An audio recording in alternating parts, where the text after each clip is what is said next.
Tema 4.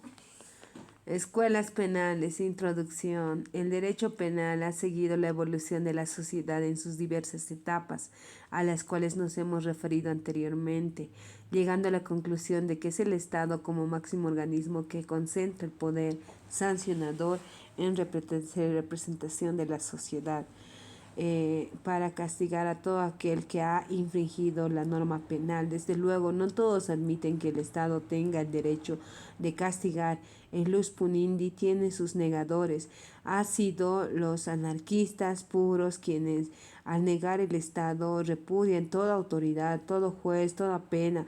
Pero antes que ellos hay otros precursores para quienes el Estado y la pena no deberían existir. Aún en la esfera de los penalistas no han faltado negadores del castigo. Dorado Montero repudia el derecho penal vigente y la pena como sufrimiento, pero no es un enemigo de la intervención estatal y la delincuencia. En cuanto se plantea el problema del fundamento del derecho de penaria, se coincide el derecho subjetivo limitado en el derecho objetivo.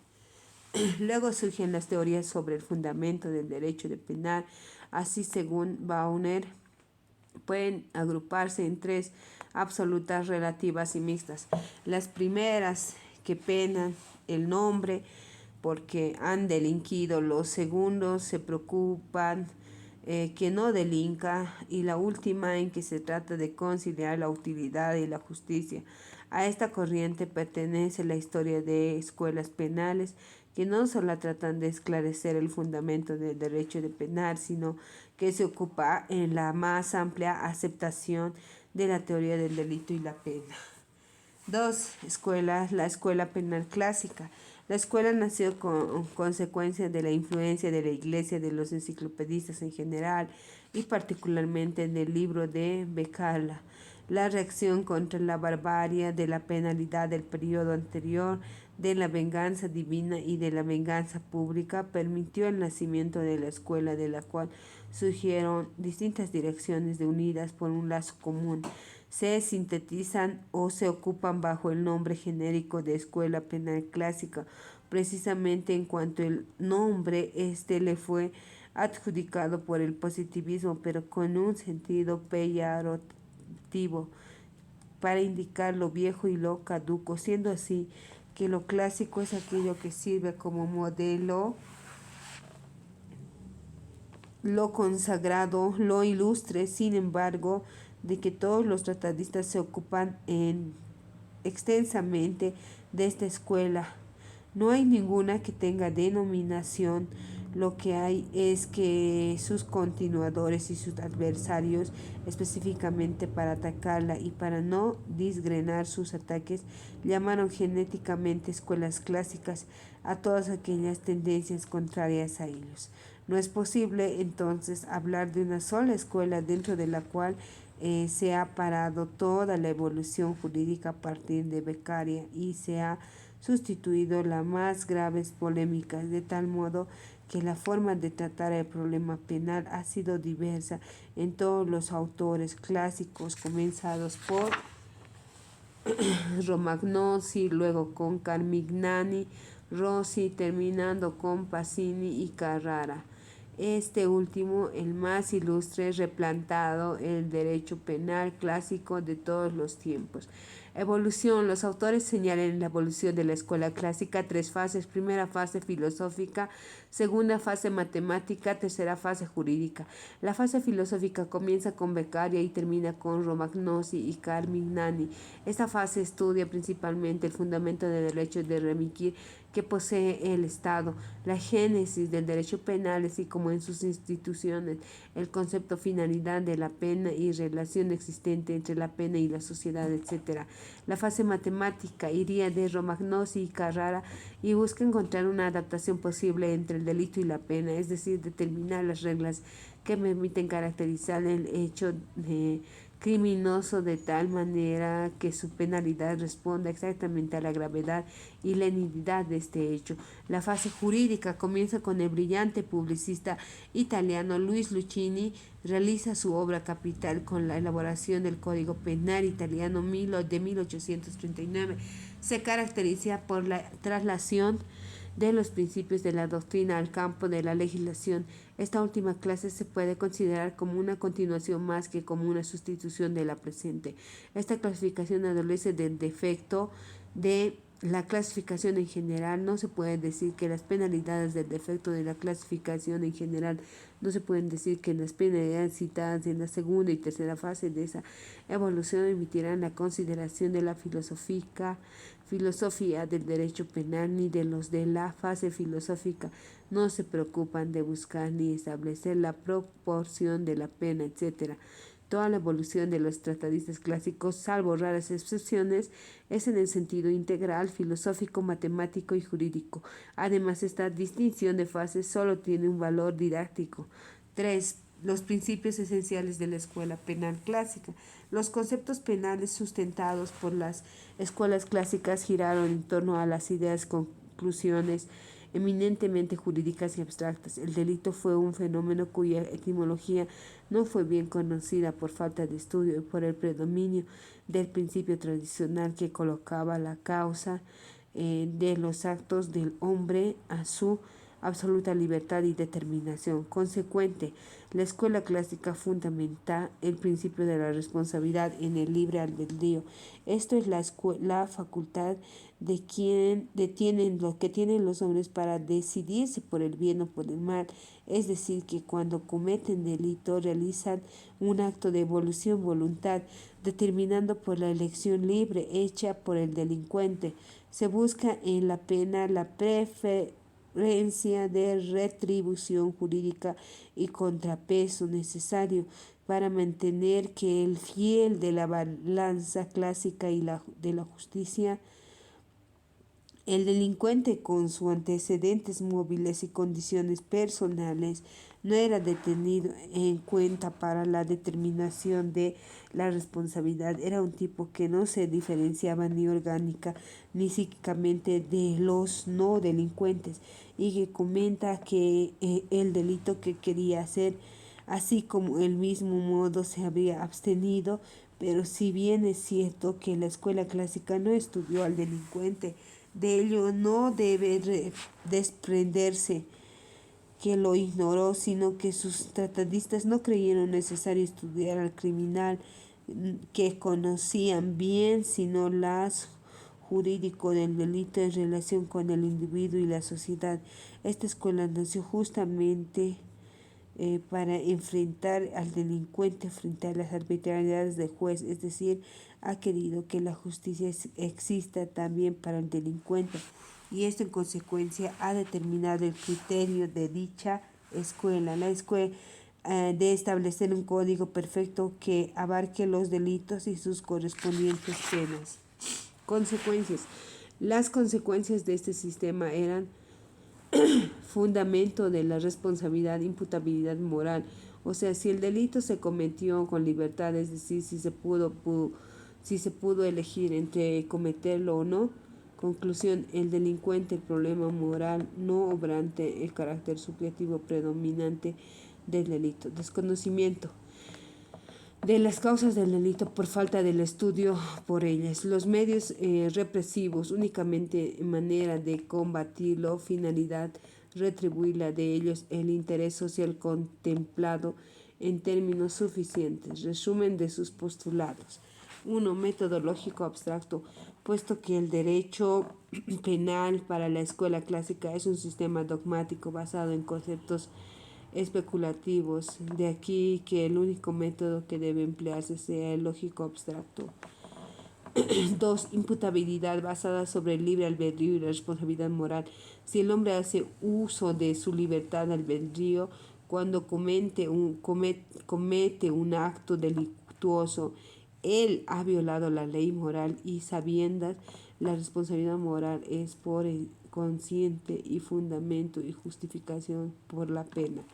3. El delito es jurídico. es decir, que la acción delictiva no es un ente de hecho, sino el concepto jurídico del que, según Cámara, se derivan todas las consecuencias de su sistema de derecho. 4. La es un mal porque implica sufrimiento, porque priva al delincuente de su libertad y de sus bienes y aún de su propia vida, siendo un medio de tutela jurídica porque sirve para proteger el orden juicio. Importancia. Esta escuela tiene desde luego grandes méritos. Trato de establecer 1. Los fundamentos, las razones y límites del derecho y reprimir. Dio al derecho penal. 2. La autonomía que reclamaba, desvinculando de la enciclopedia jurídica, asignándole el carácter de entidad independiente y la fuerza de una decidida científica. Inició también una campaña noble, decidida y generosa al favor de la 3. Mitigación de las penas impuestas anteriormente con la ferocidad y sobre todo arbitrariamente. Hizo asimismo una entusiasta propaganda contra la pena de muerte. 4. Hasta entonces aplica sin control ni finalidad superior alguna y prodiga, sobre todo con los delincuentes políticos, pero el mérito histórico y moral de esta escuela reside en el hecho de haber obtenido el reconocimiento de las garantías. 5. El individuo durante el proceso y durante la ejecución de la pena, gracias al ambiente político favorable creado por la Revolución Francesa. 4. Escuela penal positiva.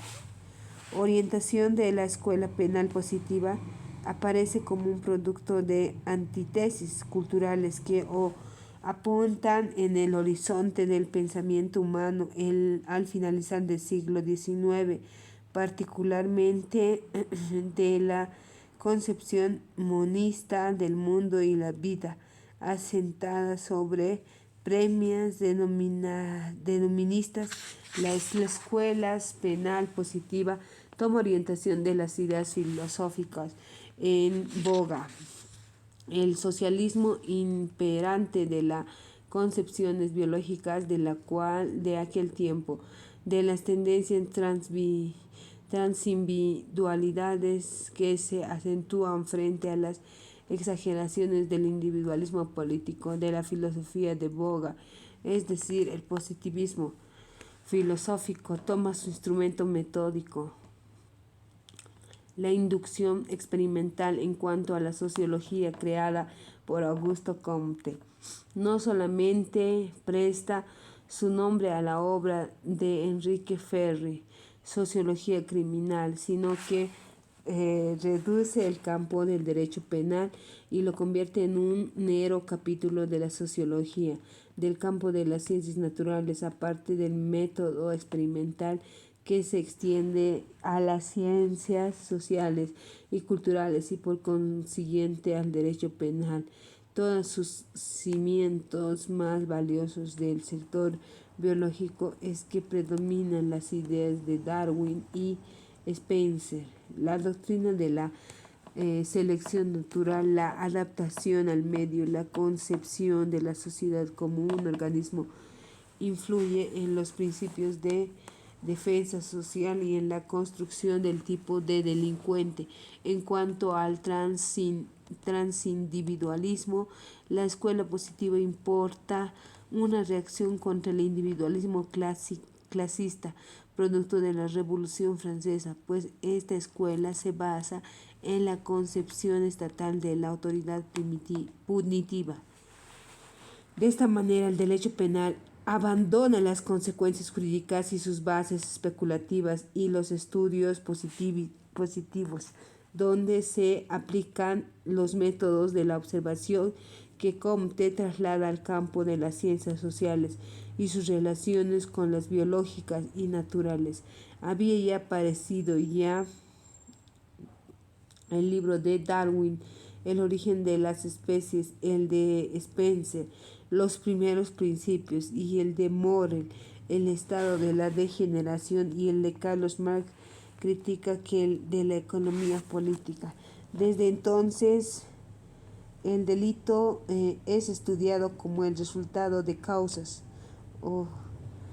que radican en el ambiente físico-social en que el agente vive y se desenvuelve, teniendo de tal el nacimiento de la escuela positiva llamada Italia, encabezada por César Lombroso, antropólogo, Enrique Ferri, sociólogo, y Rafael Garofalo, jurista, cuyas obras clásicas respectivas El hombre delincuente, Sociología criminal y Criminología produjeron en el mundo científico una verdadera revolución a la base de ideas y observaciones ya existentes, pero que aquellos sintetizan construyendo una teoría verdaderamente orgánica, que es lo que en realidad construye su mérito efectivo. La escuela positiva comenzó por considerar el delito como fenómeno natural y humano. De aquí surgió el primer término de la necesidad de estudiar el autor del delito, o sea, la delincuencia. La escuela positiva comprendió de una distinta manera el problema criminal. Según ella, el derecho penal no es más que el derecho que tiene a asegurar la defensa social mediante la prevención del delito. Una de las fases fundamentales de la escuela positiva consiste en que el estudio de las causas del delito considera que el delito no hecho individual social que se obtendrá a causa que es necesario explicar o por lo menos disminuir en la medida a lo posible. La primera consecuencia que arranca de este sistema era la negación del libre albedrío y la afirmación del determinismo en la comisión de todo acto delincuente. El delito venía a ver de tal modo si sin el síntoma reveló de anomalía orgánica y psíquica del delincuente, sobre el cual influyen asimismo abstractos socio y telúricos se entienden por consciente sobre más que el delito. La sociedad debía preocuparse más por el delincuente, más que el síntoma de la enfermedad, más que el afecto de su casa. Este estudio del delincuente constituye el mayor éxito de la escuela positiva. Tocante a la pena, la escuela positiva no la considera como una venganza ni como un medio expiatorio o retributivo, sino como una medida de prevención social. Es un recurso, o mejor dicho, uno de tantos recursos para prevenir el delito. La pena para la escuela está determinada con la gravedad del daño causado por ciertas condiciones del delincuente, muy relativas. Para la positiva, la pena se determina por la sensibilidad del delincuente. Las penas para la escuela clásica son ciertas determinaciones ejemplares. Para la positiva son indeterminadas y deben durar cuando tanto como su posible espera una mejora en el delincuente. Los principios de la escuela penal positiva son completamente diferentes de los de la escuela penal clásica. Se pueden ser resumidos en la siguiente manera: 1. Método experimental. 2. Negación de la libertad, albedrío y afirmación de determinismo. 3. El delito es el fenómeno natural y social del producto de diversos factores. 4. La pena no es el único medio de lucha contra el delito y debe tener una finalidad preventiva. A manera de crítica, puede decirse lo siguiente: el error fundamental de la escuela penal positiva consistió en estudiar el derecho penal por medio del método experimental, método que es impropiado para estudiar una disciplina de carácter jurídico como es un derecho penal. Este hecho trajo como consecuencia el escalamiento del mismo, sobre todo en aquel países países como Italia, donde tuvo auge el positivismo. En cambio, en otros países como Alemania, que no empleó este método, el derecho penal alcanzó un desarrollo extraordinario, pero si bien pudo hacérselo entre este reproche a la escuela penal positiva, no puede desconocerse el mismo servicio que prestó al derecho penal, ya que a raíz de las investigaciones el Lombroso y otros llegaron a fundamentarse una nueva ciencia que hoy se conoce con el nombre de criminología, que es precisamente el estudio de las causas y del porqué del delito. Otro mérito consiste en haber estudiado al hombre delincuente con objeto de conocer su personalidad, sus tendencias y poder así explicar y tratamiento más adecuado, conveniente, la pena que le corresponde. La tercera escuela. La tercera escuela debe ser. La tercera escuela, llamada también crítica, fue fundada en el italiano, fue fundada por el italiano Alemania y Carnevale. Se denomina así porque la primera escuela fue la clásica, la segunda la positiva y la tercera esta. Esta escuela comienza por rechazar la confusión del derecho penal con la sociología criminal, ya que la escuela positiva consideraba el derecho penal como un simple modesto de la sociología criminal. La tercera escuela sostiene que es necesario separar el derecho positivo de la inexistencia del criminal, señor. Inexistencia del libre albedrío. Acepta que el derecho positivo debe basarse en la defensa social, pero por razón de utilidad positiva admite también la concepción del delito como un fenómeno individual y social y la orientación al estudio científico del delincuente y la criminalidad, pero rechaza el concepto de la anormalidad congénita. Basa el fundamento de la responsabilidad en cierta especie de aptitud que tiene el hombre para dirigir sus acciones, es decir, en su aptitud para sentir la coacción psicológica de sentir la amenaza de la pena.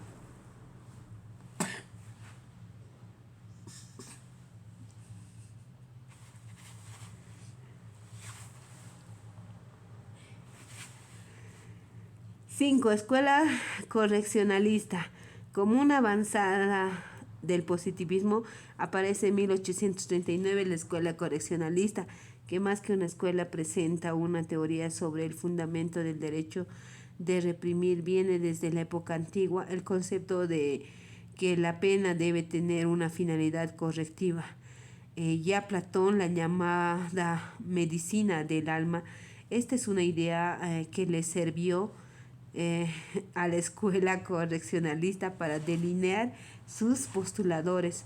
Esta escuela, cuyas raíces se remontan a Platón, el cristianismo, el derecho canónico, tiene su indicador en Krause, que se adelanta a exponer los fundamentos de la teoría correccionalista en su obra Principios de Filosofía del Derecho.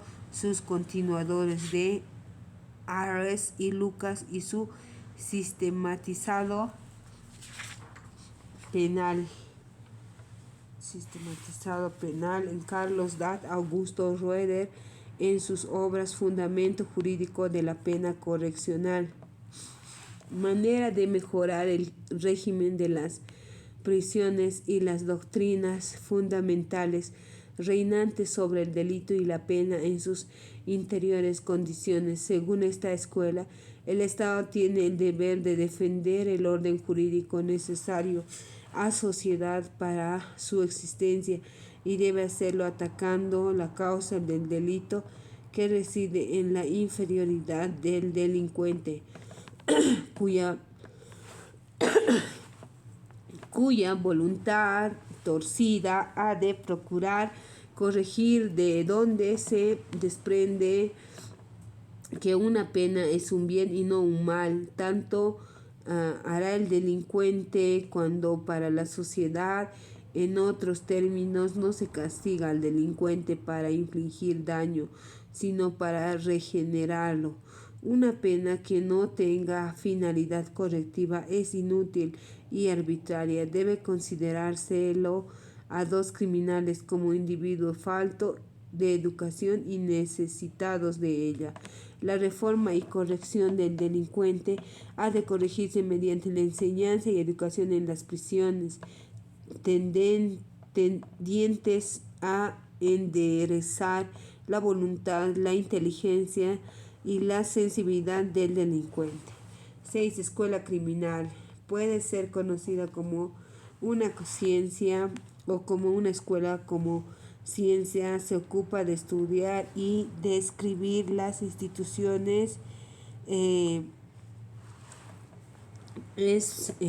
penales vigentes en un país para promover las mejoras, reformas necesarias a fin de introducir las modernas instituciones del derecho penal. Como escuela no es sino una combinación de lo viejo con lo nuevo, como va de verse examinado sus distintos caracteres. 1. Esta escuela sostiene la necesidad de emplear el método lógico abstracto para indagar el contenido del derecho positivo y el método experimental para el estudio de la criminología, que es el estudio del delito y del delincuente desde el punto de vista de sus causas. 2.